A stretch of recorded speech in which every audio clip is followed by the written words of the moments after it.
Assalamu alaikum warahmatullahi wabarakatuhu. Welcome viewers to my channel. நான் ஃபாத்திமா ரேஷ்மா சஹீல். இன்று நீங்கள் எனது சேனலில் சதகா இஸ்லாம் என்ற தலைப்பில் ஒரு தமிழ் பயான் பார்க்கிறீர்கள். சரி, வீடியோவுக்கு வருவோம். வீடியோவுக்கு செல்வதற்கு முன் எனது சேனல் சப்ஸ்கிரைப், லைக் செய்யவும், கமெண்ட் தெரிவிக்கவும், ஷேர் செய்ய மறக்காதீர்கள். சதகா இஸ்லாம். அளவற்ற அருளாளனும் கருணை அன்புடையோனுமாகிய அல்லாவின் திருப்பெயரால் ஆரம்பம் செய்கிறேன். அஸ்ஸலாமு அலைக்கும் வரஹ்மத்துல்லாஹி வபரகாத்துஹு. சதகா என்றால் அல்லாவிடத்தில் நன்மை பெறக்கூடிய பல செயல்களில் முக்கியமான ஒன்றாக உள்ள தான தர்மமும் மற்றும் நல்லறங்கள் அனைத்துமே சதகாவாகும். தர்மம் பிளஸ் நல்லறம் ஈக்குவல் டு சதகா. கடமையான தர்மம் ஈக்குவல் டு ஜகாத். இறந்த பிறகும் நன்மைகள் கிடைத்துக்கொண்டே இருக்கும் தர்மம் ஈக்குவல் டு சதகா ஜாரியா. அல் குர்ஆன் 3:92. நீங்கள் நேசிக்கும் பொருள்களிலிருந்து தானம் செய்யாதவரை நீங்கள் நன்மையடைய மாட்டீர்கள். எந்த பொருளை நீங்கள் செலவு செய்தாலும் நிச்சயமாக அல்லாஹ் அதை நன்கு அறிந்தவனாக இருக்கின்றான். தர்மம் செய்பவருக்கு அதைவிட பல மடங்கு அல்லாவிடத்தில் கூலி உண்டு. அல் குர்ஆன் 2:261. அல்லாஹ்வுடைய வழியில் தங்கள் பொருள்களை செலவழிப்போர்களின் செலவுக்கு உவமானம் ஒரு தானிய விதையை பயிரிடுவது போன்றதாகும். அதிலிருந்து 7 கதிர்கள் முளைக்கின்றன. ஒவ்வொரு கதிரும் 100 தானிய மணிகளை கொண்டுள்ளது. இவ்வாறு அல்லாஹ் தான் நாடுவோருக்கு அவர்களுடைய நற்செயல்களின் பலன்களை பன்மடங்காக்குகின்றான். மேலும் அல்லாஹ் அதிகம் வழங்குபவனும் யாவற்றையும் நன்கறிபவனுமாயிருக்கின்றான். பெருமைக்காக தர்மம் செய்யாதீர்கள். அல் குர்ஆன் 2:264. நம்பிக்கை கொண்டவர்களே, அல்லாவின் மீதும் இறுதி நாளின் மீதும் நம்பிக்கை கொள்ளாமல் மனிதர்களுக்கு காட்டுவதற்காகவே தன் பொருளை செலவழிப்பவனைப் போல கொடுத்ததை சொல்லிக் காண்பித்தும் நோவினைகள் செய்தும் உங்கள் சதகாவை, அதாவது தான தர்மங்களை பாழாக்கி விடாதீர்கள். அப்படி செய்பவனுக்கு உவமையாவது ஒரு வழுக்கு பாறையாகும். அதன் மேல் சிறிது மண் படிந்துள்ளது. அதன் மீது பெருமழை பெய்து அதிலிருந்த சிறிது மண்ணையும் கழுவி துடைத்துவிட்டது. இவ்வாறே அவர்கள் செய்த, அதாவது தான தர்மத்திலிருந்து யாதொரு பலனையும் அடையமாட்டார்கள். தர்மம் செல்வத்தை அதிகரிக்குமே தவிர குறைக்காது. அல் குர்ஆன் 2:268. தான தர்மங்கள் செய்வதினால் வறுமை உண்டாகிவிடும் என்று அதை கொண்டு உங்களை ஷைத்தான் பயமுறுத்துகிறான். ஒழுக்கமில்லா செயல்களை செய்யவும் உங்களை ஏவுகிறான். ஆனால் அல்லாஹ்வோ நீங்கள் தான தர்மங்கள் செய்தால் தன்னிடமிருந்து மன்னிப்பும் அருளும் பொருளும் மிக்க செல்வமும் கிடைக்கும் என்று வாக்களிக்கின்றான். நிச்சயமாக அல்லாஹ் விசாலமான கொடையுடையவன், யாவற்றையும் நன்கறிபவனுமாயிருக்கின்றான். நாம் செய்யும் தர்மம் பிறரையும் தர்மம் செய்ய தூண்டும் சூழ்நிலையாக இருக்குமானால் வெளிப்படையாகவும் தர்மம் செய்யலாம். அல் குர்ஆன் 2:271. தான தர்மங்களை நீங்கள் வெளிப்படையாக செய்தால் அதுவும் நல்லதே, ஏனெனில் அவ்வாறு செய்ய பிறரையும் அது தூண்டும். எனினும் அவற்றை மறைத்து ஏழை எளியோருக்கு அவை கிடைக்கும்படி செய்தால் அது உங்களுக்கு இன்னும் நல்லது. அது உங்களுடைய பாவங்களையும் நீக்கும். நீங்கள் செய்வது எல்லாம் அல்லாஹ் நன்கறிந்தவனாகவே இருக்கின்றான். தர்மம் பெற தகுதியுள்ளவர்கள். அல் குர்ஆன் 2:273. பூமியில் நடமாடி தம் வாழ்க்கை தேவைகளை நிறைவேற்ற எதுவும் செய்ய முடியாத அளவுக்கு அல்லாவின் பாதையில் தங்களை அர்ப்பணித்துக் கொண்டவர்களுக்குத்தான் உங்களுடைய தான தர்மங்கள் உரியவையாகும். பிறரிடம் யாசிக்காத அவர்களுடைய பேணுதலைக் கண்டு அறியாதவன் அவர்களை செல்வந்தர்கள் என்று எண்ணிக்கொள்கிறான். அவர்களுடைய அடையாளங்களால் அவர்களை நீர் அறிந்து கொள்ளலாம். அவர்கள் மனிதர்களிடம் வருந்தி எதையும் கேட்க மாட்டார்கள். இத்தகையோருக்காக நல்லதினின்று நீங்கள் எதை செலவு செய்தாலும் அதை நிச்சயமாக அல்லாஹ் நன்கறிவான். கடனும் தர்மமும். அல் குர்ஆன் 2:280. அன்றியும் கடன்பட்டவர் அதனை தீர்க்க இயலாது கஷ்டத்தில் இருப்பின் அவருக்கு வசதியான நிலை வரும் வரை காத்திருங்கள். இன்னும் கடனை தீர்க்க இயலாதவருக்கு அதை தர்மமாக விட்டுவிடுவீர்களானால், அதன் நன்மைகள் பற்றி நீங்கள் அறிவீர்களானால் அதுவே உங்களுக்கு பெரும் நன்மையாகும். சிறந்த தர்மம். சஹீஹ் புகாரி 1426. இறைதூதர் அவர்கள் கூறினார்கள், தேவை போக எஞ்சியதை தர்மம் செய்வதே சிறந்ததாகும். மேலும் முதலில் உம்முடைய வீட்டாரிடமிருந்து தர்மம் செய்ய ஆரம்பிப்பீராக. அபூ ஹுரைரா ரதியல்லாஹு அன்ஹு அறிவித்தார். நேர்மையான சம்பாத்தியம் மூலம் தர்மம் செய்தல். சஹீஹ் புகாரி 1410. இறைத்தூதர் அவர்கள் கூறினார்கள், யார் முறையான சம்பாத்தியத்தில் ஒரு பேரீச்சம்பழத்தின் மதிப்புக்கு தர்மம் செய்தாரோ, அல்லாஹ் பரிசுத்தமானவற்றைத் தவிர வேறு எதையும் ஏற்றுக்கொள்வதில்லையோ, அதை நிச்சயமாக அல்லாஹ் தன்னுடைய வலது கரத்தால் ஏற்று, பிறகு நீங்கள் உங்களின் குதிரைக் குட்டியை வளர்ப்பது போன்று அதன் நன்மையை மலை போல் உயருமளவுக்கு வளர்த்து விடுவான். அபூ ஹுரைரா ரதியல்லாஹு அன்ஹு அறிவித்தார். மனைவியின் தர்மத்தில் கணவனுக்கும் பங்கு. சஹீஹ் புகாரி 1425. இறைத்தூதர் அவர்கள் கூறினார்கள், ஒரு பெண் வீட்டிலுள்ள உணவை வீணாக்காமல் தர்மம் செய்தால் அவள் தர்மம் செய்த நன்மையை பெறுவாள்.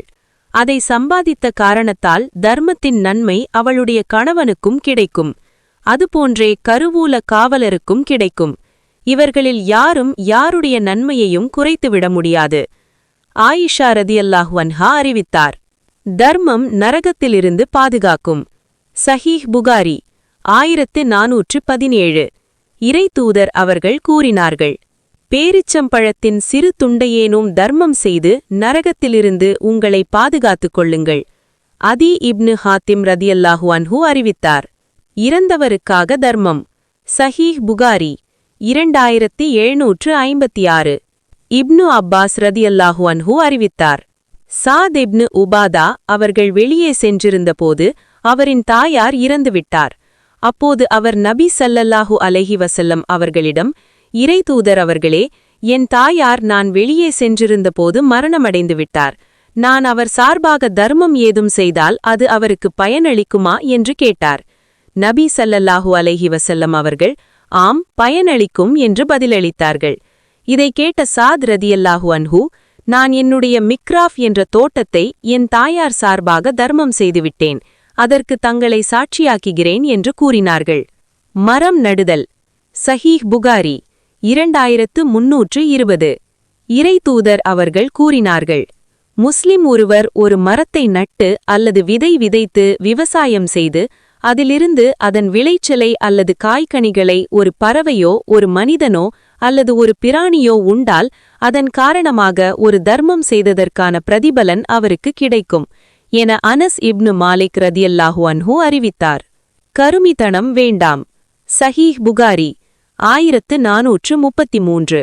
அஸ்மா ரதியல்லாஹு அன்ஹா அறிவித்தார், நபி அவர்கள் என்னிடம் கூறினார்கள், நீ தர்மம் செய்யாமல் முடிந்து வைத்துக் கொள்ளாதே.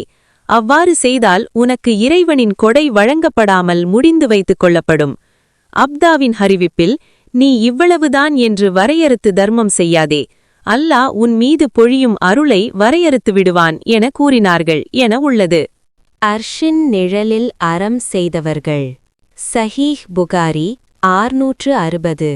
இறைத்தூதர் அவர்கள் கூறினார்கள், அல்லாவின் நிழலைத் தவிர வேறு நிழல் இல்லாத நாளான மறுமை நாளில் அல்லாஹ் தம் நிழலை 7 பேர்களுக்கு அளிக்கிறான்.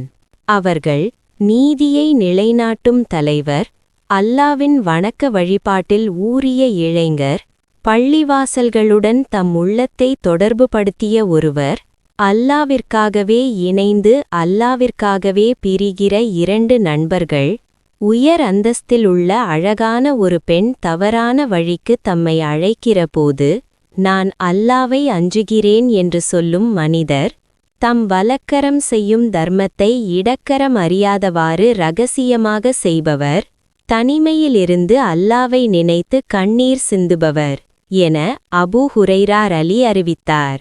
ஸ்வர்க்கத்தின் சதகா வாசல். சஹீஹ் புகாரி 1897.